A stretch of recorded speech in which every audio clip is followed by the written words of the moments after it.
नमस्कार Odia news time को आपन को स्वागत। आज मु नहीं आसी आपण देश विदेशर 10टी मुख्य खबर। आशा करुच्ची आपण मैंने भिडटी को शेष पर्यंत देखिए।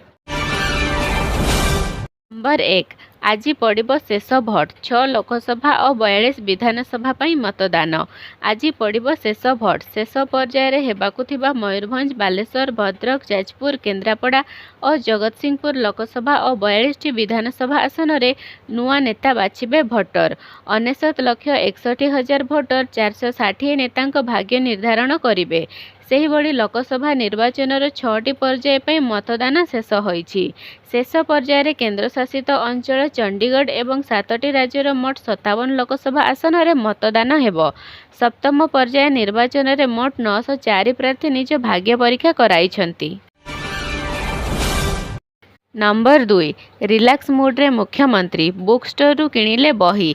शनिवार राज्य में अंतिम पर्याय निर्वाचन 6 लोकसभा और 42 विधानसभा आसन रे 460 प्रार्थी भाग्य परीक्षा। मतदान किछि घंटा पूर्व रिलैक्स मोड रे देखा मिलुछि मुख्यमंत्री नवीन पट्टनायक को। संध्यारे नवीन निवास बाहर मास्टर कैंटीन छकरे थिबा मॉडर्न बुक डिपो को बही किणिबा को पहुंची मुख्यमंत्री। आउ एठारे सीक्रेट ऑफ सिमिडीपाड़ और आर्यन नामक 2टी बही किणिछंती नवीन।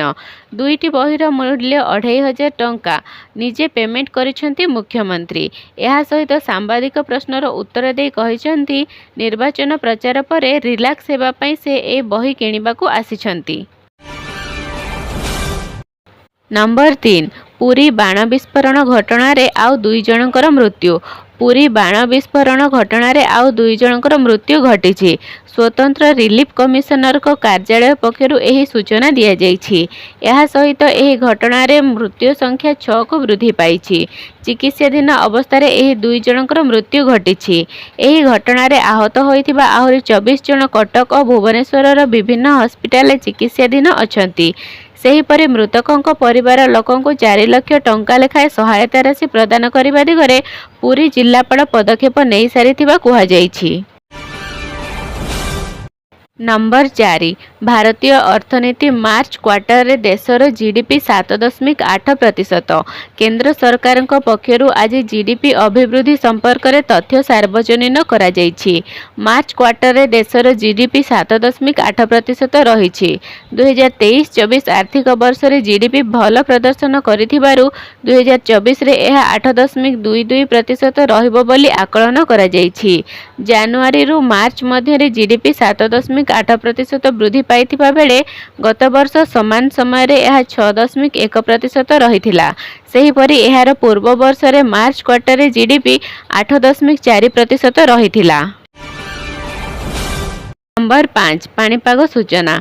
जलिला पश्चिम ओडिशा आज भी नहीं निस्तार। जलुछि पश्चिम ओडिशा आकाशरू हेउछि अग्नि वर्षा।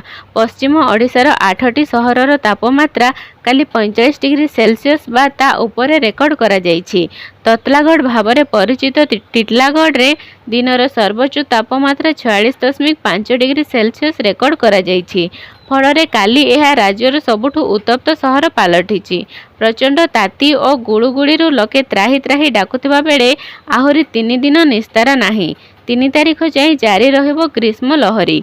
आज संबलपुर सोनपुर बलांगीर और कलाहांडी जिले में ग्रीष्म प्रवाह भीषण ग्रीष्म प्रवाह हेबार संभावना रही। एभली रातिरे मध्य गरम अनुभूत हेबो। सेथिपई एही 4 जिल्ला पई ऑरेंज वार्निंग जारी करा जाइछि। सेहीभली झारसुगुड़ा बरगढ़ और नुआपड़ा रे ग्रीष्म प्रवाह जारी रहिबो। नंबर 6 खरारे काम कराइले आईन अनुसार कार्यानुष्ठान हेबो बोली कहिला एसआरसी। ग्रीष्म प्रवाह समय सबुठु सतर्क रहिबा समय हेउछि पूर्वाह्न 11 टारू अपराह्न 3टा।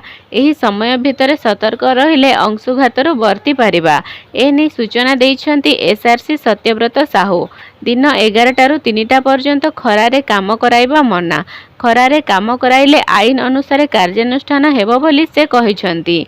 आजि ठारू तापमात्रा धीरे धीरे कमिबो बोली पाणीपाग विभाग आकलन करिछि। निम्न चाप रेखा हेतु आजि ठारू धीरे धीरे वर्षा हेबार संभावना रहिछि। नंबर 7 बढ़िला सुना कमिला रूपा कहार मूल्य केते बढ़िला शुक्रवार रूपा मूल्य रे पुणी ह्रास देखा मिली एमसीएक्स रे रूपा मूल्य 1000 टंका ह्रास पाई फल केजी प्रति रूपा 93,000 टंका होईछि। अन्यपटे सुना मूल्य रे काली सामान्य वृद्धि देखा मिली सुना 10 ग्राम को 72,000 टंका होईछि। नंबर 8 5 दिन पर स्टॉक बाजार को फेरिला उत्साह 5 दिन पर भारतीय स्टॉक बाजार रे उत्साह देखा जाइछि। शनिवार शेष पर्याय निर्वाचन थिबा बेले संध्यार एग्जिट पोल आसिबार अछि। शुक्रवार बीएसई सेंसेक्स 75.71 पॉइंट बा 0.10% वृद्धि पाई 73,961 रे बंद होईछि। एनएसई रो निफ्टी 42.05 पॉइंट बा 0.29% वृद्धि सह 22,530 स्तर रे बंद होईछि। आईटी स्टॉक रो दुर्बलता जोगु ऑटो एफएमजी फार्म सेक्टर रे ह्रास सह व्यवसाय बंद होइथिला। शुक्रवार बाजार रे देखा देइथिबा एही वृद्धि एक प्रकार शुभे संकेत कारण एबे सोमवार बाजार खोलिबा परे एग्जिट पोल फलाफल आधार रे एहा वृद्धि किंबा पतनर बाट आपणेइबो। नंबर 9 आज टी20 महासमर प्रथम मैच रे अमेरिका और कनाडा टक्कर आज टी20 विश्वकप अभियान करिबो टीम इंडिया। जून पहला रे भारतर एकमात्र अभ्यास मैच बांग्लादेश विपक्ष रे खेलिबाकू जाउछि। अभियान आरंभ पूर्व भारतीय क्रिकेटर माने न्यूयॉर्क रे प्रस्तुति आरंभ करि देइछंती। जून 5 रे भारत एहार प्रथम मैच आयरलैंड विपक्ष रे खेलिबो। 9 जून रे पाकिस्तान विपक्ष रे खेलिबो गुरुत्वपूर्ण मैच। नंबर 10 ऑस्ट्रेलिया को हराइला वेस्टइंडीज टी20 क्रिकेट विश्वकप पूर्व आयोजित एक वार्म अप मैच रे निकोलास पुरन और रोयमन पावेल को अर्धशतक सहायता रे वेस्टइंडीज 9 जणिया ऑस्ट्रेलिया दल को 35 रन रे परास्त करिछि। नाम्बिया विपक्ष मैच भली ऑस्ट्रेलिया 9 जण खिलाड़ी को नहीं एही मैच खेलिथिला। भिडियोटी को शेष पर्यंत देखिथिबारु आपनकु बहुत बहुत धन्यवाद। एहीपरि अपडेट न्यूज पाइबाकू हेले आम चैनल को सब्सक्राइब करनियंतु।